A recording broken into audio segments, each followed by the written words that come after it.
नमस्कार, मैं अशोक कुमार पांडे और स्वागत है आपका द क्रेडिबल न्यूज पर।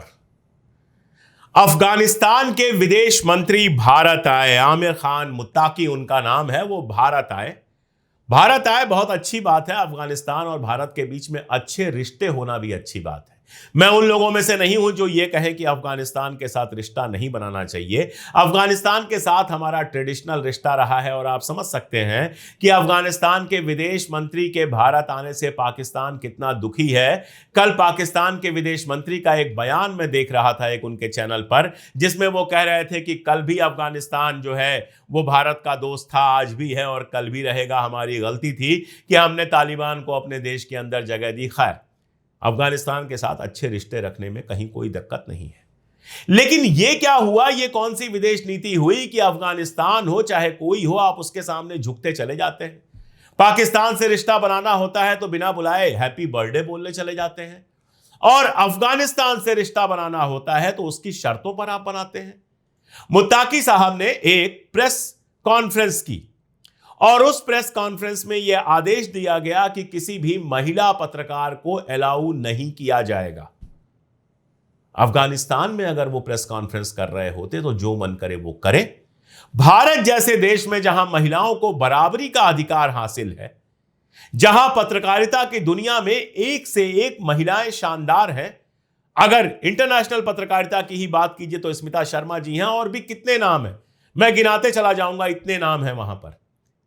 वहां पर अफगानिस्तान की एम्बेसी में हुए इस प्रेस कॉन्फ्रेंस में एक महिला को भी अंदर नहीं जाने दिया गया। और अब यह कहा जा रहा है कि हम उसके लिए क्या कर सकते थे, वो तो अफगानिस्तान एम्बेसी का मामला था। आप कम से कम आपत्ति तो दर्ज करा सकते थे। लेकिन देखिए, आप जो कह रहे हैं वो आपके ही किए से झूठ साबित हो जाता है। यह तस्वीर आप देख रहे हैं जब हमारे विदेश मंत्री जो हैं वो साथ बैठे हुए हैं मुत्ताकी के। दोनों तरफ रिप्रेजेंटेशंस है, एक तरफ अफगानी दल है और एक तरफ इंडियन दल है। अफगानी दल में तो कोई महिला हो नहीं सकती थी, लेकिन इंडियन जो दल है उसमें भी किसी महिला को शामिल नहीं किया गया है। इसका मतलब क्या है? इसका मतलब यह है कि अफगानिस्तान के सामने भी अब आप झुकेंगे, ट्रंप के सामने झुकेंगे, पुतिन साहब के सामने तो जो आपके एनआईए के डोभाल साहब हैं वो कुर्सी के कोने से टिक कर पता नहीं क्या उनको डिटेल्स दे रहे थे, उसकी वीडियो बाहर आती है। ट्रंप के सामने झुकने के तो कितने किस्से सुनाने हैं। अब आप अफगानिस्तान के सामने भी झुक जाएंगे, अफगानिस्तान की शर्त भी मान लेंगे। आपने अफगानिस्तान की मदद की, अभी वहां परेशानी आई थी, भूकंप आया था, उसमें आपने मदद की। अभी भी आपने उनको एम्बुलेंस वगैरह भेजी है, ये सब बहुत अच्छी बात है। लेकिन क्या आप अफगानिस्तान के विदेश मंत्री को इतना नहीं कह सकते थे कि आप अफगानिस्तान में नहीं हैं, हिंदुस्तान के अंदर हैं, और यहां इस तरह की बातें नहीं चल सकती कि कोई महिला पत्रकार आपसे बातचीत नहीं करेगी। अगर किसी महिला को देखने से आपका ईमान खराब हो जाता है तो आप बुर्का पहन लीजिए। हमारी महिलाएं बराबरी का अधिकार हमेशा लेती रही हैं और बराबरी का अधिकार लेंगी। और मैं साफ कह दूं कि मैं नहीं मानता कि शरिया ऐसा कहता है। अगर शरिया ऐसा कहता होगा तो पाकिस्तान में महिलाएं कैसे एक्टिव हैं, कैसे पाकिस्तान के टीवी पर महिला पत्रकार दिखाई देती हैं, पाकिस्तान की राजनीति में महिलाएं सक्रिय दिखती हैं। ईरान जैसा देश जहां पर इस्लामिक शासन है, वहां पर भी महिलाएं आपको राजनीति में, एजुकेशन में, हर चीज में बढ़ चढ़ के हिस्सा लेते हुए दिखती हैं। वहां हर साल जो ग्रेजुएट होते हैं उसमें महिलाओं की संख्या 40-50% है। अभी वो आदेश भी आपको याद होगा जब यह कहा गया कि अगर सिर कोई नहीं ढकता है तो उसके खिलाफ किसी सजा का प्रावधान नहीं होगा। हम चाहते हैं लोग सिर ढके, महिलाएं सिर ढक के आए, लेकिन महिलाएं अगर सिर नहीं भी ढकती हैं तो उनके खिलाफ कोई बड़ी कार्रवाई नहीं होगी। चलिए, सिर ढकने तक का समझ में आता है। हमारी विदेश मंत्री थी सुषमा स्वराज, वो ईरान गई थी और ईरान में जब उन्होंने वहां के नेताओं से बात किया था तो अपना सर ढक लिया था। इतना सम्मान समझ में आता है, लेकिन आप मिलने ही नहीं देंगे। जरा सोच के देखिए कि आज अगर हमारी विदेश मंत्री सुषमा स्वराज होती, या निर्मला सीतारमण होती, या स्मृति ईरानी होती जो ईरान गई थी और उन्होंने कहा मैं सर नहीं ढकूंगी, ईरान ने कुछ नहीं कहा, उन्होंने सर नहीं ढका, उनकी तस्वीरें आई थी। अगर इनमें से कोई हमारी विदेश मंत्री होती तो क्या मुत्ताकी के सामने उनको जाने नहीं दिया जाता, या वो बुर्का पहन के जाती मुत्ताकी के सामने? या किसी और को मुत्ताकी के पास भेजा गया होता, क्योंकि महिलाओं को देखकर उनका ईमान खराब हो जाता है। यह क्या है भाई? यह कौन सा भारत है जो अफगानिस्तान के सामने भी झुक रहा है? या कहीं ऐसा तो नहीं कि जो यहां वाले तालिबानी हैं, जिनकी विचारधारा वैसी ही है जैसे वो इस्लामी तालिबानी है, वैसे ही यहां पर हिंदुत्ववादी तालिबानी है, उनको बड़ा मजा आ रहा था, क्योंकि वो भी तो यही तसव्वुर करते हैं कि भारत एक ऐसा देश बने जहां दलितों को, आदिवासियों को, मुसलमानों को, महिलाओं को कोई अधिकार न मिले, सत्ता से लेकर हर जगह पर सिर्फ और सिर्फ सवर्ण पुरुषों का कब्जा हो। कहीं उनको बहुत मजा तो नहीं आ रहा था? और मेरा सवाल तो उन नामुराद पत्रकारों से भी है, तुम्हें शर्म नहीं आई? तुम में से कोई एक सवाल नहीं पूछ सका मुत्ताकी से कि किस हक से तुमने महिलाओं को बाहर किया है इस प्रेस कॉन्फ्रेंस से? तुम में से कोई प्रतीकात्मक विरोध करते हुए वहां से बाहर नहीं निकल पाया? एक काली पट्टी नहीं बांध पाया? अरे अगर तुम सब उठ के बाहर चले जाते कि जहां हमारे महिला साथियों के लिए जगह नहीं है वहां हम भी खड़े नहीं होंगे, तो मुत्ताकी किसके साथ प्रेस कॉन्फ्रेंस करता?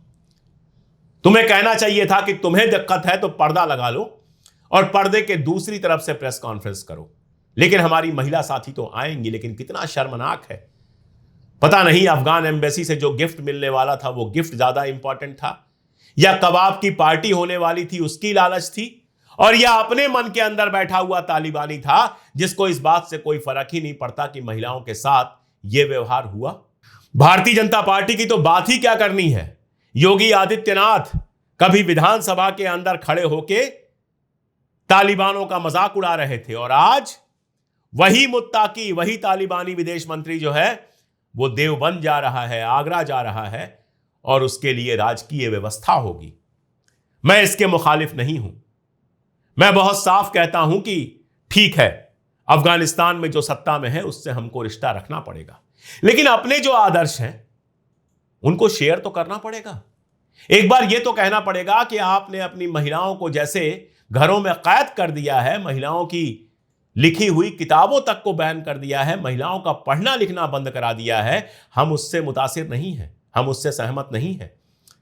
हमारे देश में लोकतंत्र है, जो महिला सर पे पर्दा रखना चाहे उसको पर्दा रखना अलाउड है, जो ना पर्दा करना चाहे उसको जबरदस्ती कोई पर्दा नहीं पहना सकता है। चाहे वो नौकरी हो, चाहे राजनीति हो, चाहे पत्रकारिता हो, चाहे कुछ भी हो, महिलाओं को बराबर का अधिकार है। और आपको भी अपने देश में ऐसा ही करना चाहिए। हमसे नहीं सीख सकते हैं तो कम से कम ईरान और पाकिस्तान जैसे मुल्कों से सीखिए, टर्की जैसे मुल्कों से सीखिए। महिलाओं को घरों से बाहर निकालिए। ये जो 13वीं और 12वीं और 14वीं शताब्दी की व्यवस्था महिलाओं के साथ आपने की है वो गलत है। इतनी बात कही तो जा सकती है, या ये कहने में भी दिक्कत आ रही है। प्रियंका गांधी का इस पर ट्वीट आया है। प्रियंका गांधी ने सीधे सीधे प्रधानमंत्री से सवाल पूछा है कि इस पर आपका स्टैंड क्या है। हम जानते हैं प्रधानमंत्री कोई जवाब नहीं देंगे। महुआ मोइत्रा ने ट्वीट किया है। कल कई सारी महिला पत्रकारों ने इस पर सवाल उठाया, रोहिणी सिंह ने उठाया, साक्षी ने उठाया, और भी कई लोगों ने सवाल उठाया। और बिल्कुल जेन्युइन सवाल है ये कि एक अफगानी विदेश मंत्री को खुश करने के लिए अपने देश की महिलाओं का अपमान कैसे किया गया। आप चाहे हिंदू हो, चाहे मुसलमान हो, चाहे सिख हो या ईसाई हो, जब इस देश के आप नागरिक हैं तो आपका बराबर अधिकार है। और वैसे ही अगर आप महिला हैं चाहे पुरुष हैं, आपका भी बराबर का अधिकार है। आपको किसी प्रेस कॉन्फ्रेंस में जाने से इसलिए रोकना कि आप महिला हैं, दरअसल हमारे संविधान का अपमान है, दरअसल उन आदर्शों का अपमान है जो हमारी आजादी की लड़ाई में बने हैं, जिन पर हमारा देश टिका हुआ है। शर्मनाक है मोदी सरकार की यह हरकत कि एक तो उस प्रेस कॉन्फ्रेंस में कोई टिप्पणी नहीं की गई, और दूसरा अफगान को खुश करने के लिए, अफगानी विदेश मंत्री को खुश करने के लिए जो विदेश मंत्रालय का प्रतिनिधिमंडल बैठा उसमें भी किसी महिला को शामिल नहीं किया गया। शर्मनाक है, बेहद बेहद शर्मनाक। आज के लिए इतना ही। बहुत शुक्रिया।